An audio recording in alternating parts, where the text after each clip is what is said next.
तो बच्चों, हम एक एक वाक्य के प्रश्नों के उत्तर की ओर आगे बढ़ रहे हैं।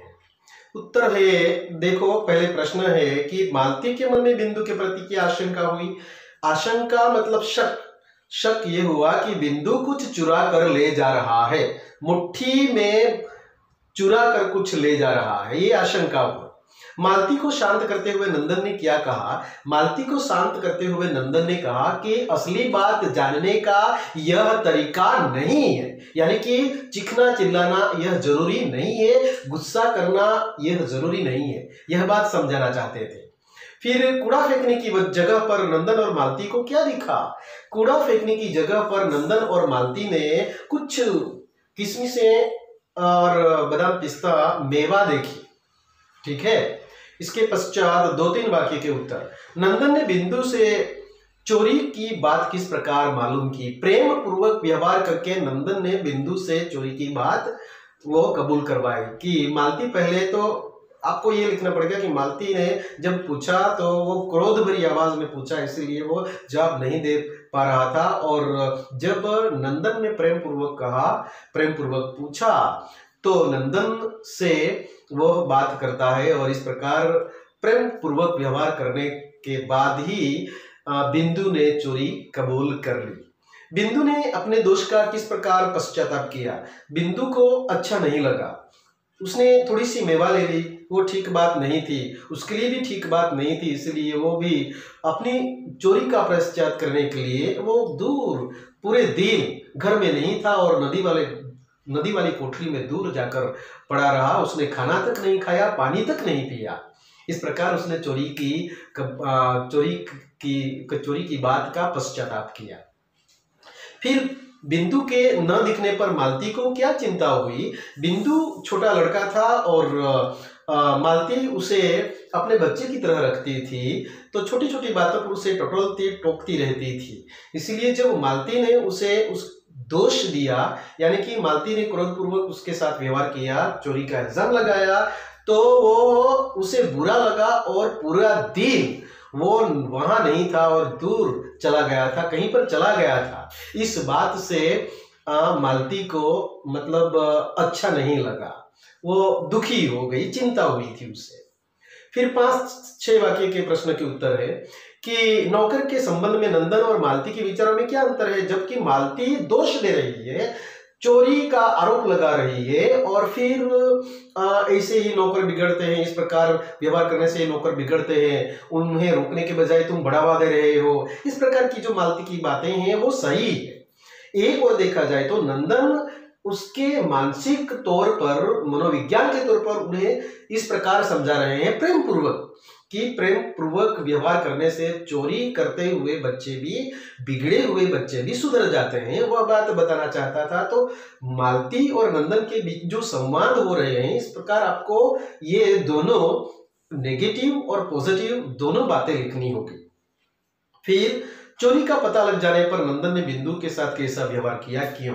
नंदन जानता था कि ये एक बच्चा है और बच्चे के साथ इसने छोटी बड़ी चोरी तो की है, लेकिन इस प्रकार व्यवहार, यानी कि मालती की तरह चिखना चिल्लाना अच्छी बात नहीं है, चोरी का इल्जाम लगाना अच्छी बात नहीं है, छोटी सी बात है, बहुत बढ़ावा देने की जरूरत नहीं है, वो जानता था। इसीलिए उन्होंने प्रेम पूर्वक नंदन ने प्रेम पूर्वक बिंदु के साथ व्यवहार किया, बिंदु से प्रेम से पूछा और फिर पूछने के बाद जो भी कुछ आंसर मिला, तो इस प्रकार प्रेम पूर्वक हाथ में बाहों में बाहें पकड़ कर ले जाते हैं अपने कमरे में, उसे थोड़ी सी मेवा दी, इस प्रकार वो समझाना चाहते थे और प्रेम पूर्वक व्यवहार करके उसे कबूलवाया।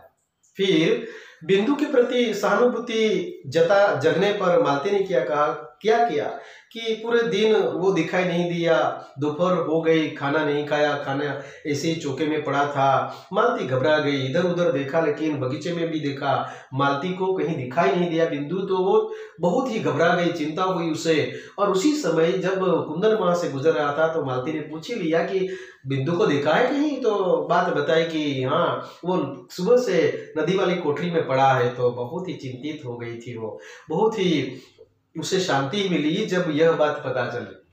लेकर आई, प्रेम पूर्वक उसे खिलाया और एक माँ की तरह व्यवहार किया और फिर उसे अपने ही पास रख लिया। इस प्रकार उसने प्रेम पूर्वक मालती ने व्यवहार किया उसके साथ। फिर उचित जोड़े हैं बिंदु ओ बिंदु ठहर कहाँ जाता है, यह वाक्य मालती ने कहा है। फिर दूसरा, सच बाबूजी मेरे हाथ में झाड़ू थी और कूड़ा था, यह वाक्य बिंदु कहता है। असली बात जानने का यह तरीका नहीं है, दूसरी बार आया है, वह नंदन मालती से कहता है। फिर चौथा वाक्य है, अरे बोलता क्यों नहीं, मुंह में जबान नहीं है क्या, वह बात मालती मालती बिंदु से कहती है। फिर मालती लास्ट वन है, अरे वह तो नदी वाली कोठरी में पड़ा है, यह वाक्य मालती से कुंदन कहता है। तो इस प्रकार यहाँ आपके जवाब समाप्त होते हैं। तो विलोम शब्द बार बार वही शब्द आते हैं बच्चों, लिखने की जरूरत नहीं है। बेईमान तो ईमान, ईमान ईमानदार, बेईमान ईमानदार। फिर मालिक तो नौकर, असली नकली, झूठ तो सच। तो भाववाचक संज्ञा देखिए, बच्चा बचपन, स्थिति देखनी है हमें। मुस्कुराना तो मुस्कुराहट। फिर लड़का लड़कपन। फिर प्रसन्न प्रसन्नता, कई बार आ गया है। बूढ़ा बूढ़ापा। फिर पागल तो पागलपन। फिर चोर तो चोरी।